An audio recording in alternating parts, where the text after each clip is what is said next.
Hello, everyone. Welcome back to the review realm once again for another album review for 2026. If you're new to the show, please hit the like button on this video, subscribe to the show. It really helps us out with album reviews like this. You can also listen to us on the go on most streaming platforms, including Spotify. Links will be in the description. Thanks for joining us. And as always, with me, the prog rock master alongside me, Sam the SLB. Hey guys, looking forward to this one. Actually, it's funny. I did not suggest this one, and I am a fan of this band. So kudos on John on adding this to our list. You did not suggest this one. I did? Really? Yep. I think that's probably because if you haven't checked it out, 2018 we actually did cover this band. Geez, all those years ago. That was my first sit down with them. I remember you introduced me, so we talked about them way back. So I thought, for consistency, I said, "Oh, they're putting out an album again. Let's talk about them again. Let's revisit." Of course, we're talking about the band Good Tiger and their fourth studio album. I think it's the first album in about 6 years. The most negative day of the year.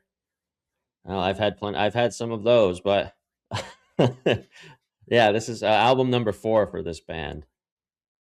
Yeah.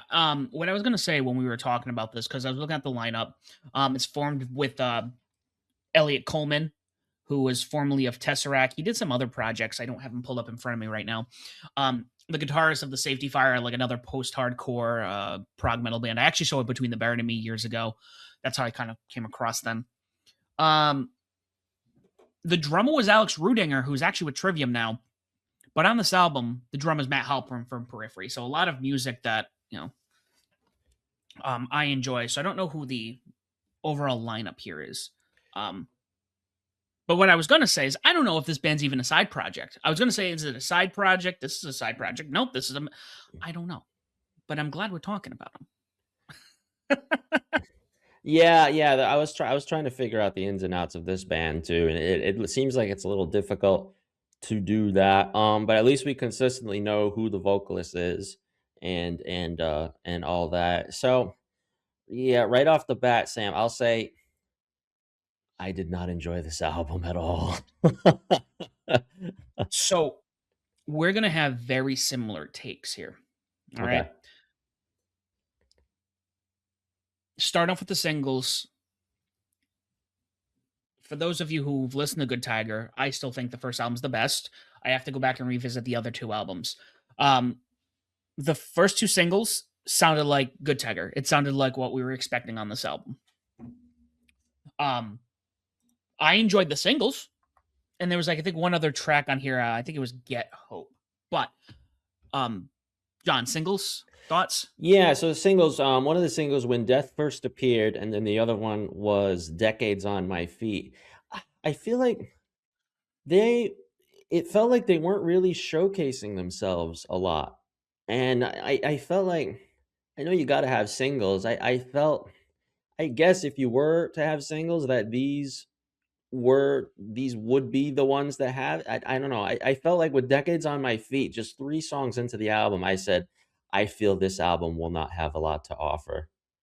And sure enough, it did not for me personally. Yeah. So I enjoyed the singles. It reminded me of the stuff from their previous albums. I was expecting, all right, we're gonna get some heavier stuff. We're gonna get that post-hardcore screaming in that we've had in previous albums. A little bit of that metalcore, sometimes chuggy. They're not really like that, but at times you get those moments. And this album, all right, I don't want to use the word downhill because I want to be constructive about this. And maybe because I listened to it 7:30 this morning. 7:30 this morning. Um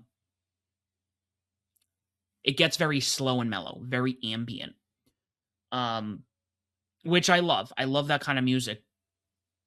And I don't mind that bands putting in a track or two, but there's a lot of the music I felt like it started going that route. Yes, especially the second half of the album. I felt like it was really just playing it safe, the second half of the album, and they just, I felt like even for the entirety of the album, I felt like Elliot Coleman was not trying to push himself vocally. Hmm. It really felt like there was not a lot of variety here. I feel like everything really sounded the same, especially the second half of the album, where I just felt this is not pushing the band forward at all. And the songs really blended together with no dynamic shifts, I felt. Hmm. One of the things, because I know you like to sit down and you take notes. I try to, and my time doesn't permit. So I try to at least listen to songs and find certain things that stick out. They did blend together. The one that stuck out though was Blissful Indifference, and this is why I think this one stuck out. It could be a foreshadowing of things to come with this band. It felt very mainstream, very it had like it sounded like a I don't want to use the word click track, but a programmed drum machine. It sounded very poppy. I don't have a band I can think of, but something very generic that you would hear now on the radio. Yeah, because that Blissful Indifference, I think, was strictly electronic. And Hmm. and I think this is what you're saying, and I agree with you. I felt like I had not really anything to offer, and it kind of sounds like you said, like the generic stuff that we're kind of introduced to now these days, Hmm. where it just sounds the same. And I think another thing for me, this has always been a takeaway when I listen to albums. For some reason, I love a strong closing track because even if an album like starts to like fizzle out, I need something strong so I can go, hey, I need to revisit the second half of the album because there might be some stuff here. Albums where the last song is like very weak, I tend to revisit less because it's like, all right, well, there's these songs here, and then we fizzle out when we're here. And the Most Negative Day of the Year, the title track, felt like that. It was just another mellow, Yeah, I said, like, "Really?" I said, "You doing a piano to close out the album?" And I don't know if that was a different vocalist entirely. It didn't sound like Elliot, unless he was just singing in a different manner. I here's another thing. I figured this band after 11 years would have a Wikipedia page, and they do not. They do not. So I have been looking for like the credits in a lot of things, and it just I don't know why it's difficult to find right now.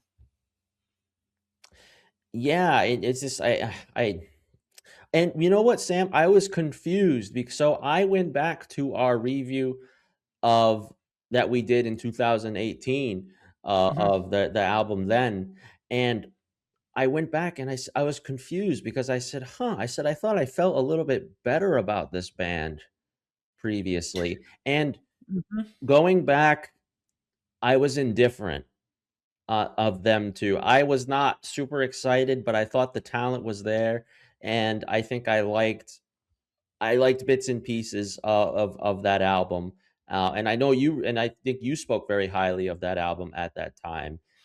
I did. Again, I have to go back. There's only 4 albums, so I would go back and listen to the discography. The first album, incredible. I loved the debut album. I think I bought that as I think I did a Kickstarter or something. I bought it, listened to it, excited for the second album because I love those guys. That whole I don't know what you want to call it. That whole prog metal that whole community, like Periphery, the Contortionists, the Tesseract, all of them are like all grouped together, all tour together, all work together. So when I see this kind of stuff, I was like, oh, this is gonna be great. And I do like electronic. We'll focus here because I feel like a lot of the end of the album was electronic and ambient. I like that. You and I enjoy who's at least I do. Chino's electronic band there. Crosses, yeah. Crosses. I love Crosses. I think that's great. Or even Periphery's second to last album had one track that was kind of electronic, but it worked. And this here, I had problems connecting with it. Yeah, I just felt they took no risks with this album. Elliot Coleman did not push himself vocally at all. They just played it really safe and just nothing memorable here. It felt like it felt like I don't know, it felt like exercises more than expressions, I thought. Hmm. And I think compared to the earlier work that we visited in 2018, this feels very restrained. And I it's unfortunate because the musicianship is obviously there for this band. Hmm. Yeah, and I know prog musicians generally tend to always experiment. That's kind of the thing with prog is experimenting and pushing the limits. And these ambient things can, I mean, I will mention Periphery. Periphery does it a lot where they'll have those electronic bits placed within songs in certain spots. And whether it's a segue in or a segue out, it kind of works. I yeah, this might be their weakest piece, but I'm gonna go back and revisit this discography now. Yeah, I'm gonna have to see if the energy was there on the on the previous album and even the one that we covered. Because I seemed very confused by this because this album did not give you that, unfortunately, and that's yeah, sad to say, but um,